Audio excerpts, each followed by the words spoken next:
प्रिय भैया एवं बहन, आज हम लोग भारत में राष्ट्रवाद के अध्ययन के क्रम में जालियांवाला बाग हत्याकांड के बारे में पढ़ेंगे।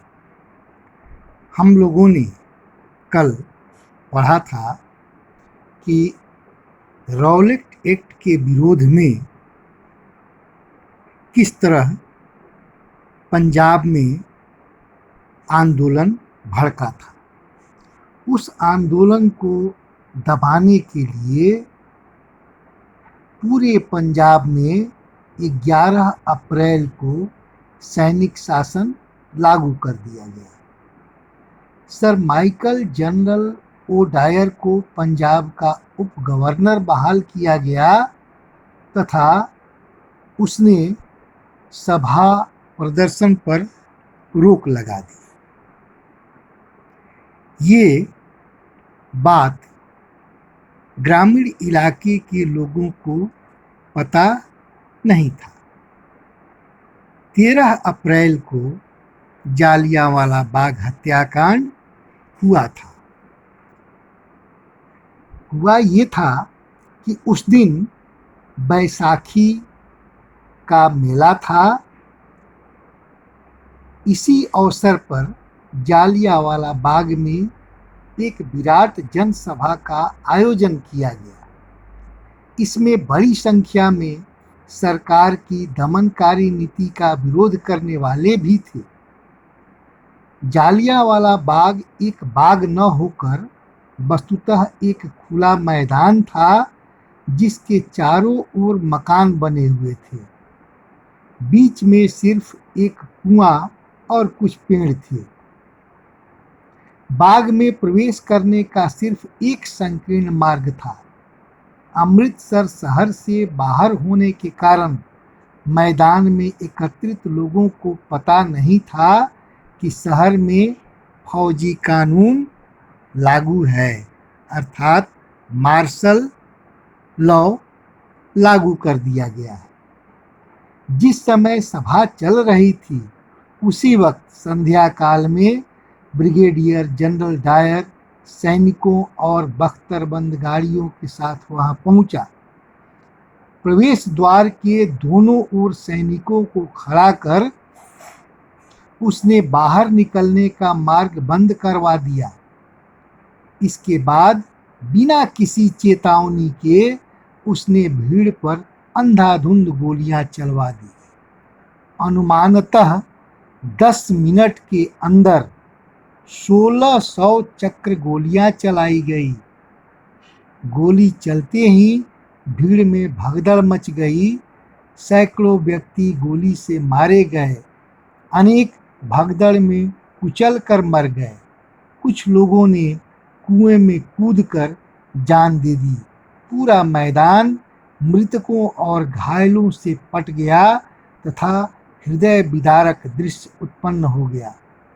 डायर ने घायलों की चिकित्सा की कोई व्यवस्था नहीं की। उन्हें तड़पता छोड़कर वह चला गया। बाद में उसने कहा कि वह लोगों में दहशत और विस्मय का भाव पैदा करके एक नैतिक प्रभाव उत्पन्न करना चाहता था।